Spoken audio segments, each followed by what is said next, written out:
You speak a lot about many presidents in some of your talks because you've covered many presidents yourself personally and otherwise. What qualities did Lincoln and TR and JFK and LBJ share that made them successful in their presidencies? I think one of the most important qualities is the ability to withstand adversity and come through trials of fire. They all seem to do that. I mean, think of Lincoln. How many times did he have to get through failure before he finally succeeded? And once you get to be president, if you've done that and you've seen yourself come out the other side, it just gives you perspective. Similarly with Roosevelt, he had suffered asthma when he was a child, and that made him into a serious reader because he couldn't get into the activities of the normal boys' activities until his father finally said to him, "You're becoming an invalid, you're becoming too timid, you must make your body in order to have your mind develop itself." And so he promised, "I'll make my body." He becomes this manic exerciser, right, that we know. And then, however, his beloved father dies when he's a sophomore at Harvard.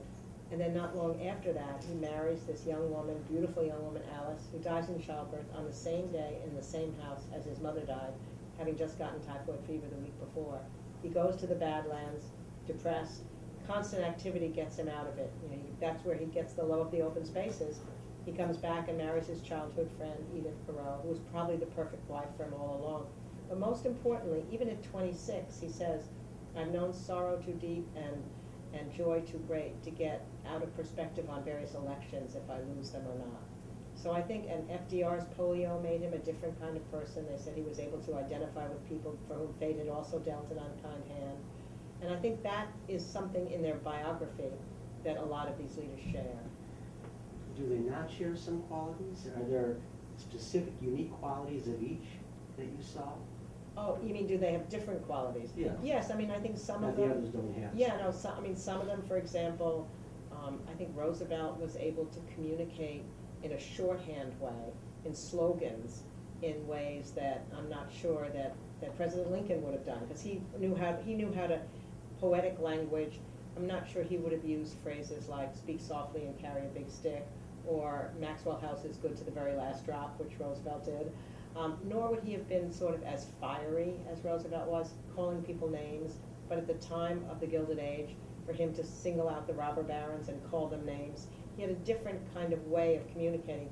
But President Lincoln's was perfect for his time because people would read those speeches in full, right? As you know, they'd be pamphletized, and the beauty of the language. By the time Roosevelt comes along, it's newspapers that are printing some of the speech probably, but you're also seeing the headlines and the slogans. By the time FDR comes along, it's the radio. It's that voice that can be conversational on the radio, more important than the written word. By the time JFK comes along, it's television, and that ability to be charismatic on television. So their methods of communication differed over time.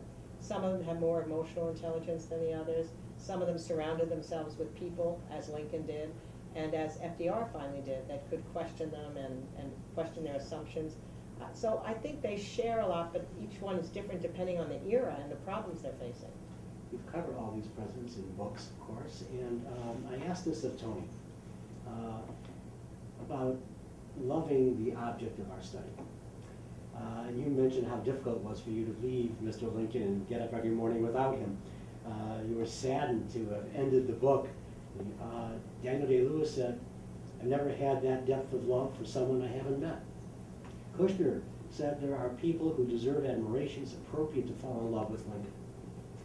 So how do you keep historical objectivity when you begin to love the object of the study? Well, I think every president that I've chosen to write about, I have to feel a general liking, respect, and affection for them. I don't want to spend 7 or 10 years with Hitler or Stalin. I couldn't do it. I don't know how people can do it. I give them such credit to wake up with them and think about them when you go to bed at night. So I'm already starting with that objectivity problem. But then every president is still going to do things that disappoint you.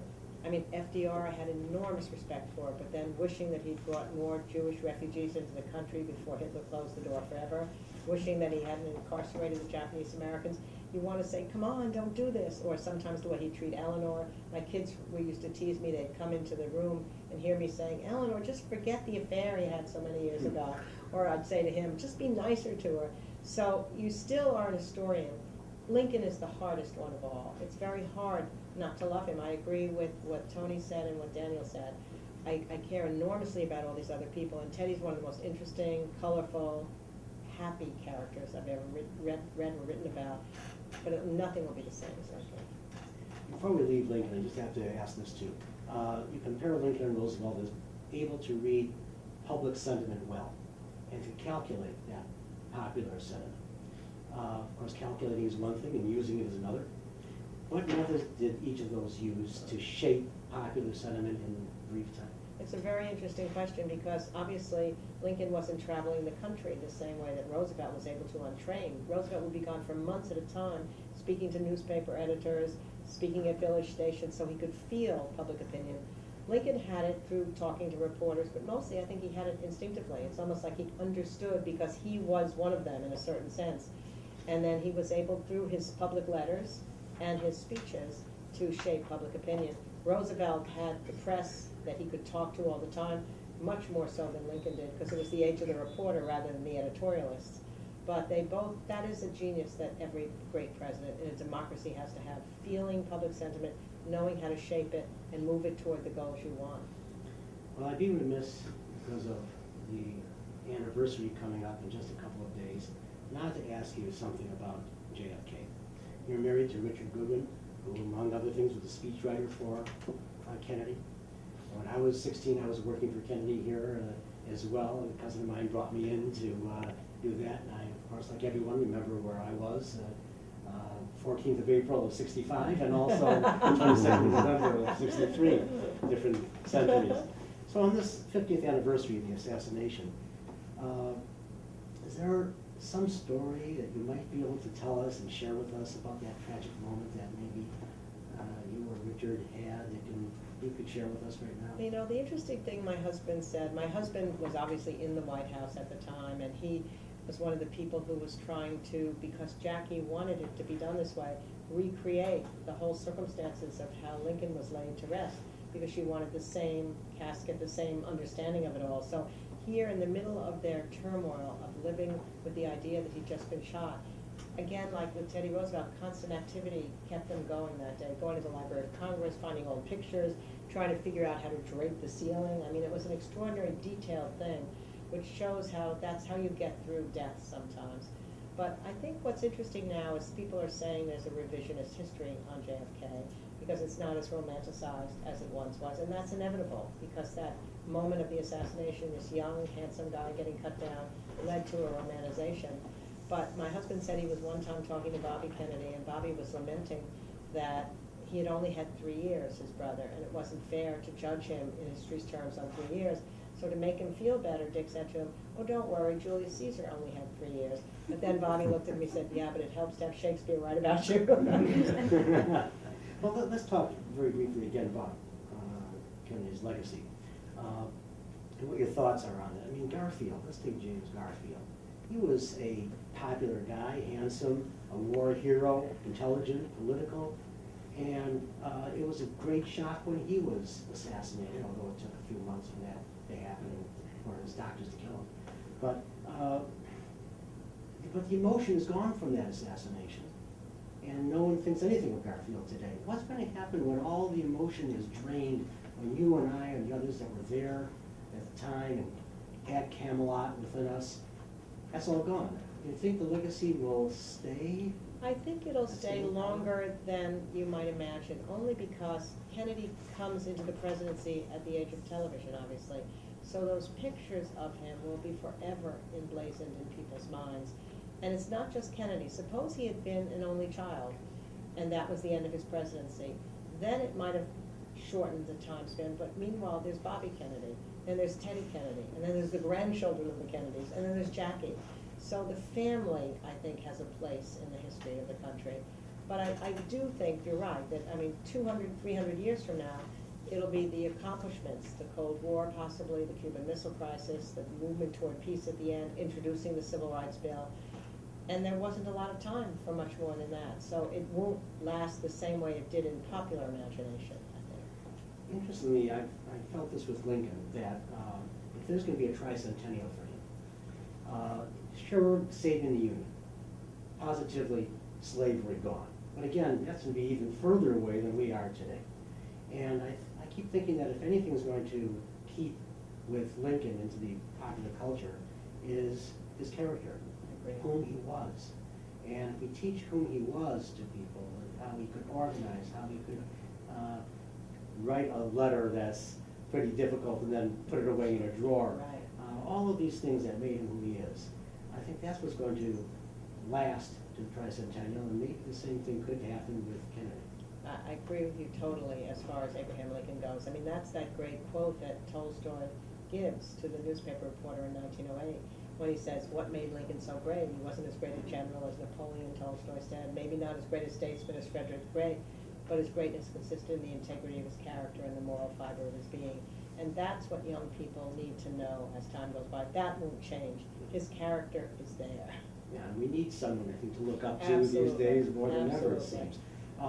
We have a question that came in, but we've already gone over a little bit of that, how you organize your research notes in more detail, but we have other things we should get to, I think, and I'm sorry to say this, but we do at the moment. No Ordinary Times, an exceptional book. Thank you, from a lover of American history. When you give your emails in for questions, please put your name and where you're from so we can give a shout out to you as well. But listen to the beginning, and we did go over a little bit of the organization. Now, there are a number of presidential duos in our nation's history. Jefferson and Adams, who were friends and adversaries and friends again. Truman and Hoover, Right. who should be adversaries by their beliefs and temperament, but became friends and colleagues. Roosevelt and Taft. They started as friends and colleagues, then became adversaries. What drove them together in the first place? Certainly civil service reform did. But what drove them together, and how did their characters mesh? And how did their temperaments maybe split them apart? Well, I think what drew them together, you're suggesting right, is they were both new reformers at a time when the establishment really wanted very little to do with the problems of the industrial age or the corruption in the cities. And civil service, which may seem civil service reform boring to us today, it was a big issue back then because the political bosses had a spoil system and they could corruptly put people into place and business could then give them the money for it. So they both agreed with that. But I think also the opposites of temperament drew them together. I mean, Roosevelt once said of Taft, I envy his personality because everybody loves him at first sight. We know so little about Taft. He was kindly, he was gentle, he had this great smile. He was very good to almost anybody. He could make anybody like him. And Teddy said, it takes longer for people to like me. And then Taft would say of Roosevelt, I love that he prepares so much ahead of time. Taft was a procrastinator. Roosevelt never left anything to the last minute. And then what happens, obviously, is when they're in the presidency together, and he's Secretary of War and Teddy's president, he's the big advisor to Teddy. When Teddy goes on his trips, somebody said to him, what's going to happen when you're gone? And he said, oh, don't worry, I've left Taft sitting on the lid. Then, of course, there's big pictures of big Taft sitting on the lid. So when the rupture comes and they run against each other in 1912, as I say, it becomes a much more emotionally driven event than I had any idea of knowing until I started. I have because we can do this, we're going to. Here's an original photograph of cool. him in his robes and inscribed. And what is your thought? This is a little bit out of sequence here, but just wanted to ask you right now as we're talking about Taft. What is your thought about him as president versus Supreme Court justice? How was his temperament for one or the other? Not even a question. He was suited for the court so much more than he was for politics. From the time he was young, he knew it. He knew it the whole time. From the time he was young, all he wanted was to be a judge, and he was a judge. But he married this extraordinary woman, Nellie Heron Taft. She loved politics, and she saw him as a political figure and thought that politics was more expansive than the judiciary. He was offered the chance to be Supreme Court Justice 3 times during Teddy's presidency. Twice he was in the Philippines, and he didn't feel he could leave the Philippines. The 3rd time, he was a potential presidential candidate, and he made the fateful decision, I'll try for the presidency. Never happy being president. The day he is Supreme Court Chief Justice in this robe, he said was the happiest day of his life. But it was the last decade of his life. He was deliberative, he was fair, he needed time for he didn't think decisions should be explained once they're given, which is not true when you're a president. So all those qualities made him just right for the court and less right for the presidency.